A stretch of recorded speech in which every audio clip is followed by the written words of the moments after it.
very simple, like just like what we would, just like what I showed you. So you got E minor, so you could just go, just choose your big beats and think of the notes, E, G, B.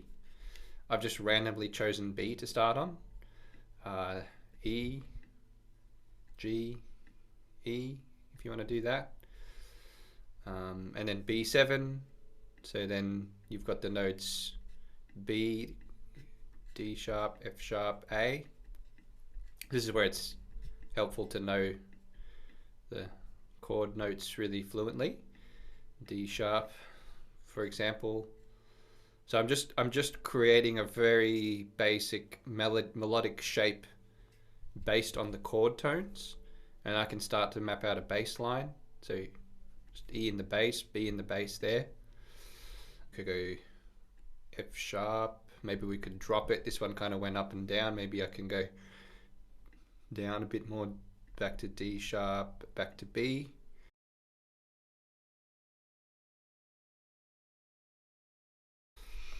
And we get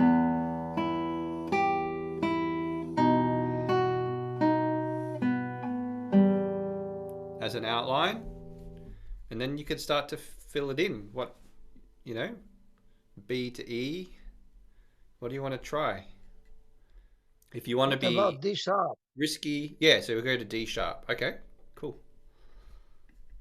If you want to play outside the rules a little bit, you could drop outside of this range. But the logical thing to do is to stay somewhere within the range of those two notes. Does that make sense? So now we've got our first outline note.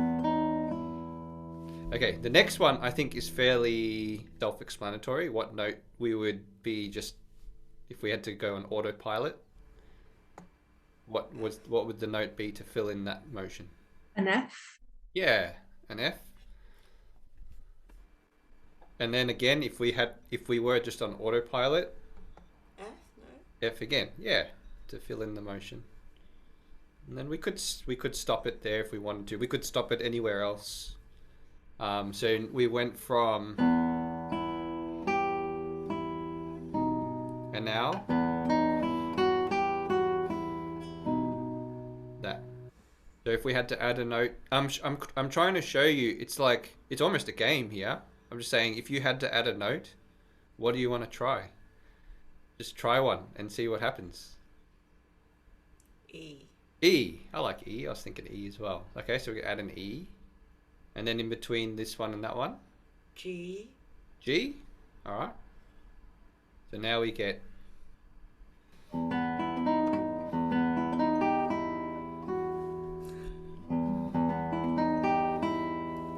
That's pretty cool.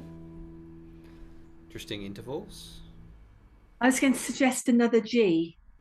Another G, repeat a note. Okay, yep. Let's go around the room. Lan, what would you like to do next?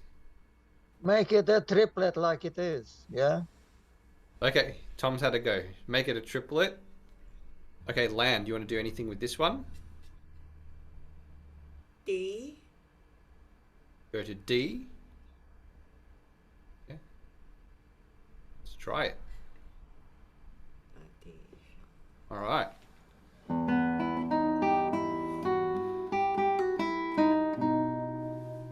I think that's pretty good. That's pretty much, we're almost rolling a dice in a way, like we're just pretty, like not too much thought put into it. Because once the outline's strong, that what goes around it, you've just got so many options and they'll work. And can you imagine, like, we could probably write an Allemande in what, 2 hours maybe? You reckon? Something like that? Or at least get a good outline of one, if we just keep using this process. It's quite reassuring as well that actually there's that almost prescriptive way, and that you can actually then be creative within it. Yeah, beautifully said. It's prescriptive, but then you can the imagination and the emotion and the inspiration can come in after.